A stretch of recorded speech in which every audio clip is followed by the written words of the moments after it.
আবেদন দিয়েছে? এটা আনুমানিক 4:35 আমরা 999 কর্তৃক আমরা জানতে পারি যে এখানে কেয়ার হাসপাতালের সামনে অর্থাৎ এই তেবাড়িয়া গেট পার হয়ে একটা দুর্ঘটনা ঘটেছে।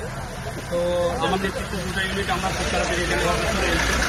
এটি আমরা যে জিনিসটা দেখতে পাই সেটা হচ্ছে রাজ্য পরিবহনের একটি বাস, এটা রাজশাহীর দিকে যাচ্ছিল এবং আমার মনে হয় রাজশাহী থেকে ওই পাশ থেকে একটা সিএনজি আসতেছিল যেটা নাটোর শহরমুখী, পাশাপাশি দুটো সংঘর্ষ হয়। হওয়ার ফলে এখানে স্পটেই মানে সিএনজির একজন আরোহী নিহত হয়।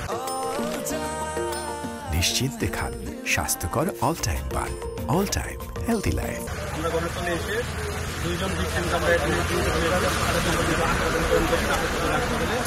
এবং স্থানীয় লোকদের মুখ মারফত আমরা জানতে পারি যে একজনকে নাকি তারা রাজশাহী হাসপাতালে প্রেরণ করেছে, এখান থেকে রেস্কিউ করে তারা হাসপাতালে প্রেরণ করে।